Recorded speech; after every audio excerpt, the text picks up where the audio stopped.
Past two shir, we spoke about important topics.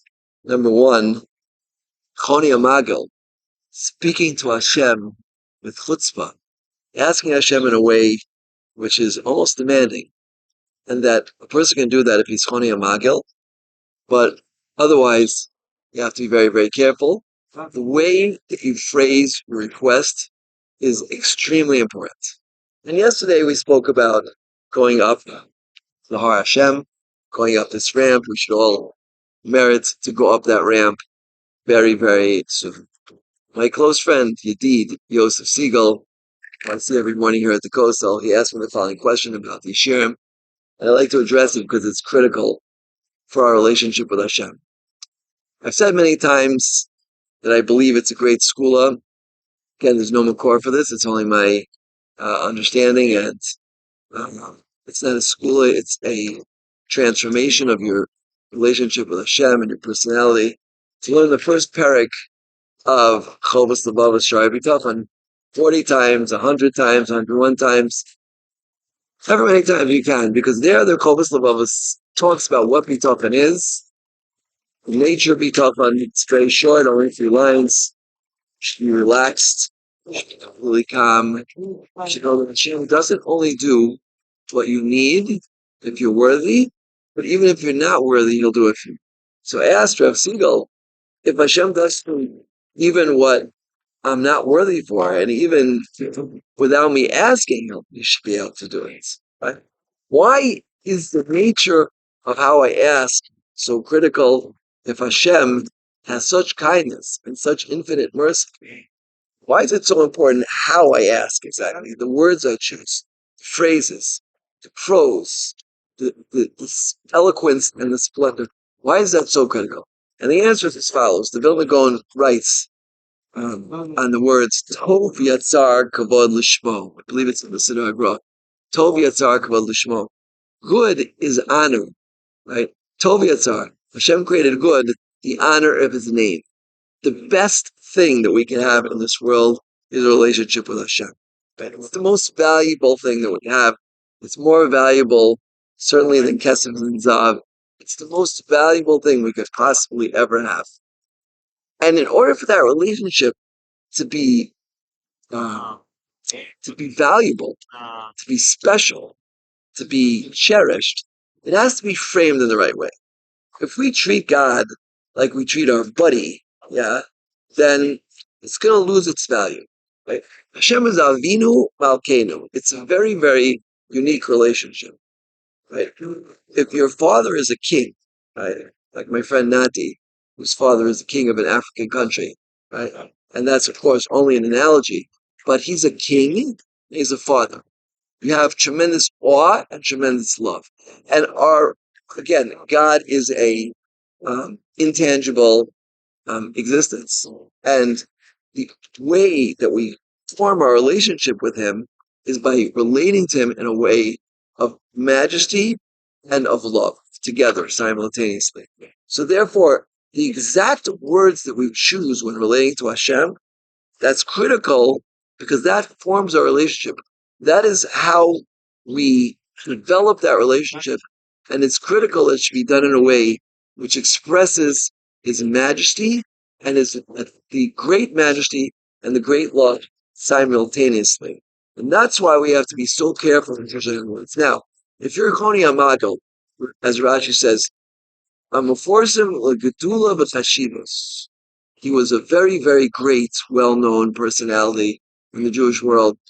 And since the relationship with Hashem is based and formed by the way relationships in this world are formed, so therefore Choni could get away with this. Choni could get away with speaking to Hashem with chutzpah, as could Moshe Rabbeinu, as could Chana. These great individuals can do what the Gemara says, Hatiach Dvarim Klapi Mala. They could be Matiach Dvarim Klapi Mala. They could speak to Hashem almost with a level of audacity. They could get away with it. That was Choni Amagel. That was Moshe Rabbeinu. That was Chana. Those are great individuals who could do it. But for us, we're not at that position yet. And again, I speak for myself. if people are, I apologize. But for us, yeah, small people, so we have to be extremely, extremely careful. Rebbe told me this many times. When he read a tefillah, he was careful how he worded it. Yeah, he weighed out every single word. Now, that's not to say that a person shouldn't go into his room, his or her room, or to the desert, or to the forest, or somewhere, and just cry to the Borei Olam, right? And speak his heart out and pour his heart out to Hashem. That's something else. Right? But when we're at the end of Shemona Esrei and we're standing in front of Hashem and we've just experienced an interface with Atzilus, which is the highest level of existence, we get to Shemona Esrei and Atzilus. A person is standing in front of the king and he has to be very, very careful. As Nati said, if somebody would scratch their nose in front of the king and he didn't like it, off with his head. Right? That's a physical king. We have to realize the great majesty and awe, together with the love that exists at the time of that relationship.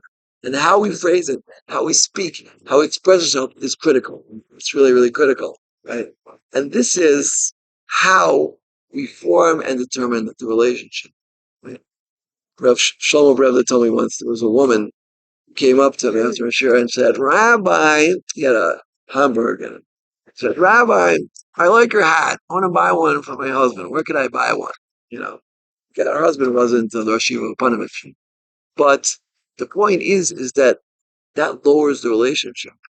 When you speak to such an gadol in the way you speak to your buddy, you're not recognizing his great. And that's why in front of an Adam gadol, you have to be very, very careful. And certainly when you're standing in front of Hashem, even though we don't see him or we don't hear him, we could feel him in our hearts, but you have to be really, really careful how you talk. And this is the answer to Rav Siegel's question, is that how you express yourself to Hashem is so, so critical. It's so important. Because Tov Yatzar Kol Lishmo, the most valuable thing we have is our relationship with Hashem. And the way that our relationship is defined is the words we choose, is our mannerisms, is our Isha, is our essence, and into that relationship. These are critical things. And we have to appreciate that, right? This is why tefillah is so important. As the Gemara says, it's tzvarim ha'oimdim berumo shel olam b'nei adam mitzalzel. It's something which stands at the top of the world, and people are mitzalzel. They belittle it. Rashi says, omdim berumo shel olam, the tefillahs go up, from the highest point of Shemayim, right to the Kisei HaKavod, in between Bria and Atzilus, and even up to Atzilus, up to Hashem's throne, and Hashem carefully listens to every word. The way we express ourselves is the way that the relationship is going to be planned. So when we stand in front of Hashem during Shemona Esrei, and every word of Shemona Esrei, right, we said this previously, tefillah comes from the word smid psil. It's closeness to Hashem. It's relationship. It's also with palel. It's judging ourselves. It's judging ourselves vis-a-vis our relationship. And where do we stand? How are we speaking? How much do we believe that our understanding, that our health, that our parnasa, that everything comes only from the Borei Earth? This is what tefillah is all about. And the more that we frame this, the more that we appreciate this, the more that we work on the way that we express ourselves, the more valuable, the more dear, the more cherished the relationship will be. Again, this is not a simple task. When you're standing in front of tefillah, we're supposed to feel the greatest awe and love simultaneously. And if this penetrates our hearts, then our tefillahs will be a very, very unique and special experience. But if our tefillahs are like talking to our buddy, or like going into the grocery store and buying some cottage cheese, then our tefillahs will be cottage cheese. Right? If we treat our tefillahs like, we're buying a diamond ring, or even more, like we're talking to the king of kings, right? Which we are, and it's much, much more than the King of Kings, right? If we frame the relationship and the conversation and the experience in the most dignified, majestic, and personal at the same time, personal manner, and our tefillah will change us. It'll change our relationship, and it'll make us into very, very happy and fulfilled, and all the adjectives are positive. So Hashem, in His great mercy, should help us get there, right? And Yisrael Hashem speak about this more in the upcoming classes, especially as relates dealing with difficult situations. Because Avinu Malkeinu, Hashem loves us, He's our Father, and He's our King. And sometimes a king has to lay down the law. He has to act with judgment. Malchus is din, it's judgment. And sometimes a king has to be very hard on us. But even when he's being hard on us, he's still, well, Avinu. He never leaves. When he's being loving with us, he's still Volcano. And if he's being strict with us, he's still Avinu. So let's remember that, and let's make our tefillahs from the beginning till the end, especially the end, get to the part where we should ask for personal requests right before the 3 steps back. I got a lot of letters the past few days asking for a Brevtas tefillah, and it gives me the greatest joy to send this out, because that tefillah that Rev wrote for me in my time of crisis is the most precious assets that I have, yeah, because it helps me understand the relationship with Hashem. That we can never ask for our own merit, we always have to ask for mercy. These are the tefillahs that accept it.